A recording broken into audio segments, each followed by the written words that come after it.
மற்றும் ஒன்றிய செயலாளர் அவர்களையும், வருகை புரிந்துள்ள அனைத்து ஊராட்சி மன்ற தலைவர்களையும், முன்னாள் இந்நாள் மக்கள் பிரதிநிதிகளையும், காவல்துறை நண்பர்களையும், வனத்துறை நண்பர்களையும், அனைத்து துறை அலுவலர்களையும் இந்த முகாம் ஒருங்கிணைப்பு குழு சார்பாக வருக என வரவேற்கின்ற சேவைகள் குறித்து வட்டாட்சியர் அவர்கள் உரையாற்றுவார்.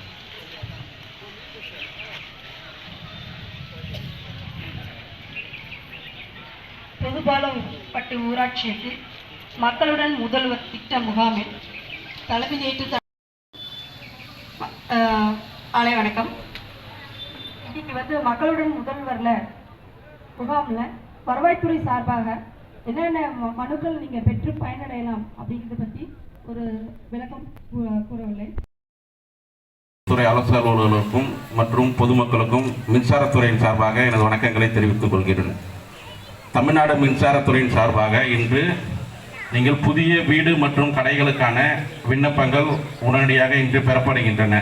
நீங்கள் விண்ணப்பங்கள் ஆன்லைன் பதிவு செய்யாமல் நேரடியாக எங்களிடமே கொடுத்தால் நாங்களே ஆன்லைன் பதிவு செய்து உடனடியாக அதற்கான இடங்களை ஆய்வு செய்து மின்னணைப்பு வழங்க நடவடிக்கை எடுக்கப்படுகிறது.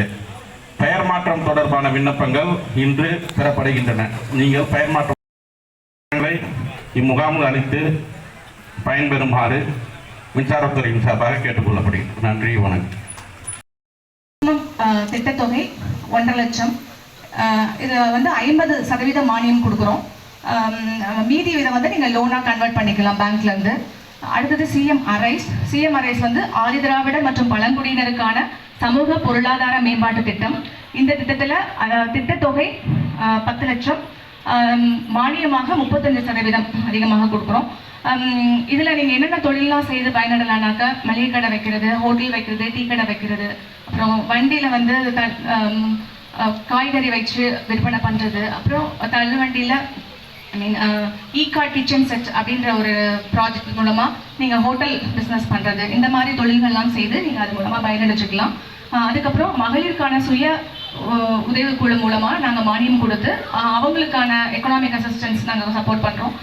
இதில் மேக்ஸிமம் திட்டத்தொகை 12 லட்சம், இல்லை மானியமாக 6 லட்சம் நாங்கள் மானியம் கொடுக்குறோம். இதில் நீங்கள் என்னென்ன தொழிலெலாம் பண்ணலாம் அப்படின்னாக்க, காளான் வளர்ப்பு இந்த மாதிரி தொழில் செய்யலாம். இல்லைன்னா ஆர்கானிக் சோப்பு பண்ணி அதை விற்பனை பண்ணுறது, இல்லை மில்க் ப்ராடக்ட்ஸ் மூலமாக செய்கிற வேல்யூ ஆடட் ப்ராடக்ட்ஸாக கூட்டு மதிப்பீடு பொருட்கள் மூலமாக கீ பண்ணுறது, இல்லை மில்லட்ஸ் மூலமாக சத்து மாவு கஞ்சி பவுடர் செய்கிறது, இந்த மாதிரி வேல்யூ ஆடட் ப்ராடக்ட்ஸ் செய்கிறதுக்கு நாங்கள் மானியமாக 6 லட்சம் கொடுக்குறோம். திட்டம் மதிப்பீடு மேக்ஸிமம் 12 லட்சம். ஸோ இதுவும் இல்லாமல் கல்வி கடன் கொடுக்குறோம் நாங்கள். இப்போ ஆதிதிராவிடர் மற்றும் பழங்குடியினருக்கு 6.5% வட்டி. அதுக்கு இந்தியாவில் படிக்கிறதுக்கு 3 லட்சம், வெளிநாட்டில் படிக்கிறதுக்கு 40 லட்சம் வரை நாங்கள் கல்வி கடன் கொடுக்குறோம். இதில் மாணவர்கள் கல்வி 12ஆம் கிளாஸ் முடிச்சு ஹையர் ஸ்டடீஸ் படிக்க முடியாமல் பணம் இல்லை அப்படின்னாக்க நீங்கள் தாட்கோ அலுவலகத்தில் அணுங்க. நாங்கள் கல்வி கடன் பெறதுக்கு நாங்கள் உதவி செய்வோம். இது மட்டும் இல்லாமல் நிலம் வாங்கும் திட்டம் அப்படின்னு சொல்லி ஒரு முக்கியமான திட்டம். மகளிர்களுக்கு நிலம் இல்லை அப்படின்னாக்க நஞ்சையாக இருந்தால் 2.5 ஏக்கர், புஞ்சையாக இருந்தால் 5 ஏக்கர் வரை நிலம் வாங்கலாம். இதில் 50% அல்லது அதிகபட்சமாக 5 லட்சம் வரை மானியம் கொடுக்குறோம். கடந்த 3 மாதங்களுக்கு மட்டும் கிட்டத்தட்ட 6 பேர் பயனடைஞ்சிருக்காங்க தாட்கோ திட்டத்தின் மூலமாக நிலம் வாங்கி. இது மகளிருக்கான நிலம் இல்லாதவங்க நிலம் வாங்கி பயனடைஞ்சிக்கலாம்.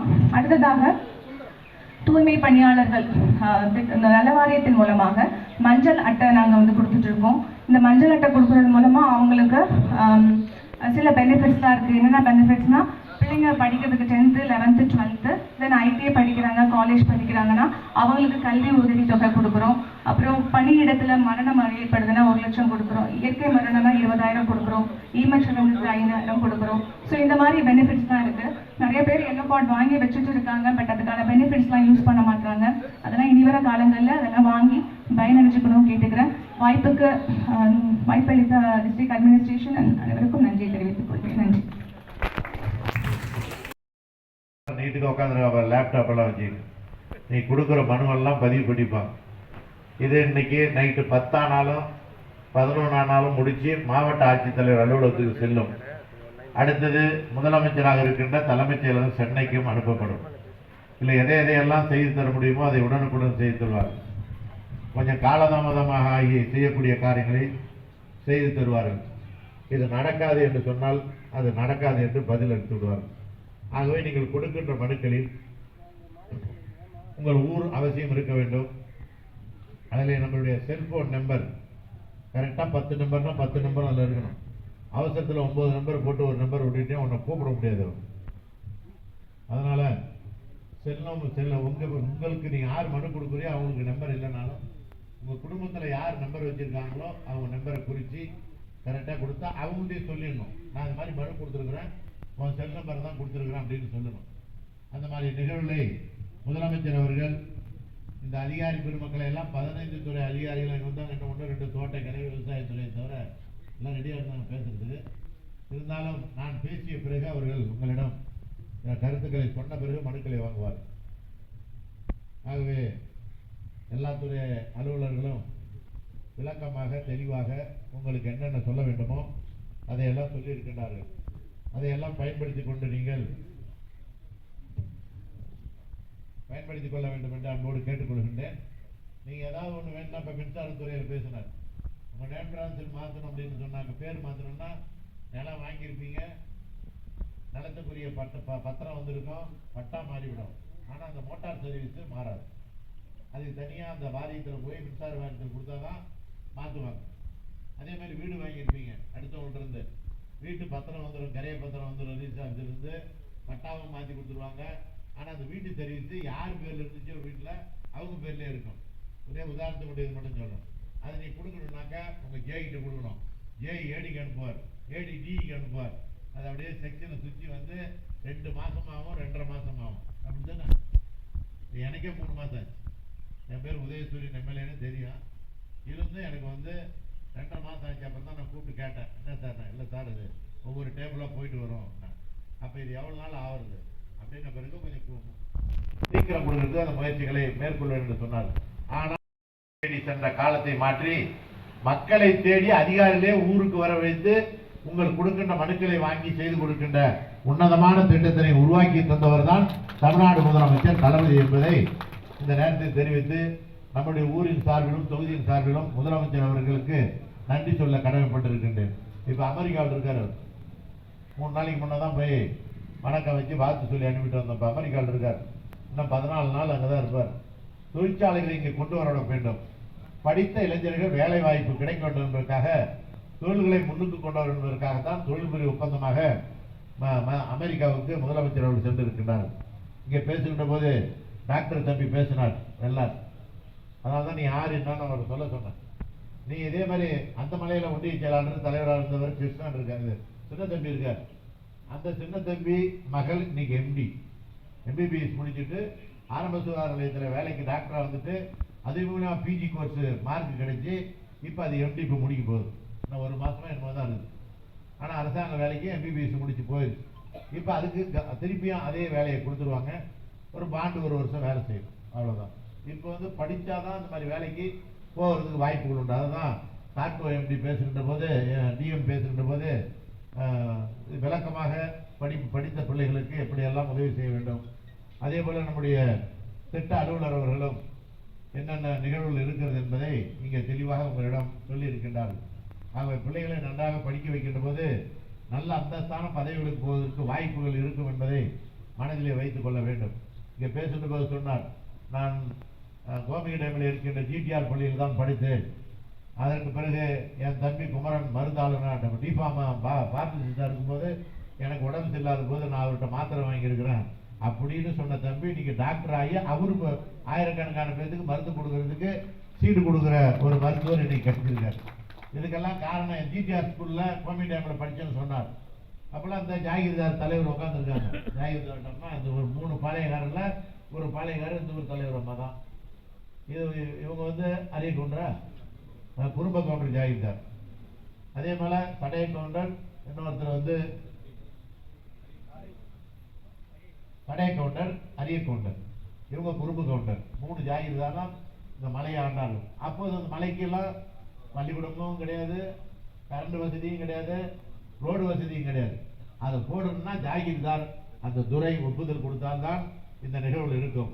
ஆனால் 1969ஆம் ஆண்டு அப்போது வேளாண்மைத்துறை, வனத்துறை, இந்த மாதிரி நிறைய ஒரு 7-8 இலாக்கா வச்சுருப்பாங்க. நான் தாய்தாரோட சொன்னேன், சத்தியவாணி முத்தம்மா தெரியுமான்னு கேட்டேன். அவங்கள்ட்ட சொன்னேன், சத்தியவாணி முத்தம்மா யார்?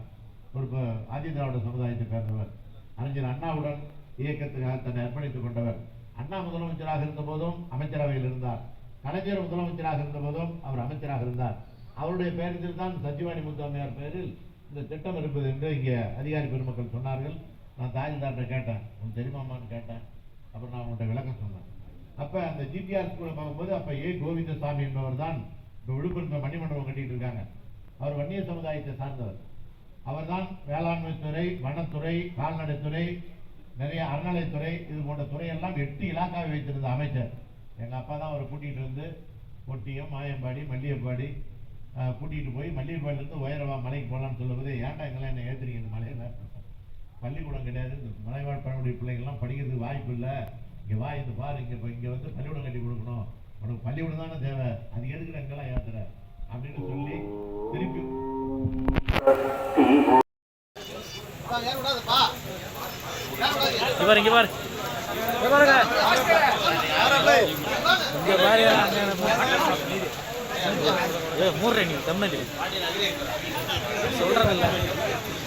அனைவருக்கும் வணக்கம்.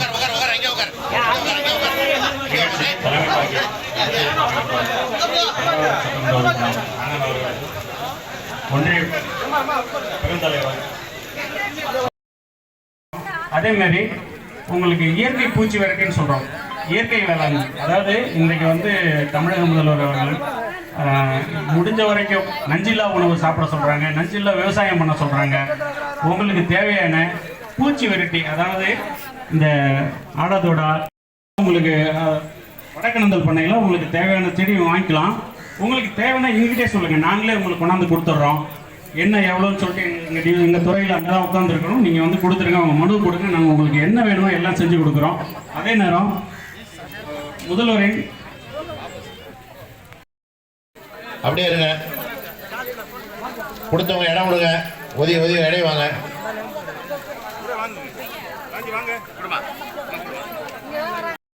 எங்களுடைய அந்த இடத்துக்கு வந்து உங்களுடைய மனுவை கொடுங்க. உட்காந்து இடத்த ஏந்திருக்காங்க, உட்காருங்க, வந்து வாங்குவாங்க, உங்ககிட்ட வருவாங்க. நீ ஏந்து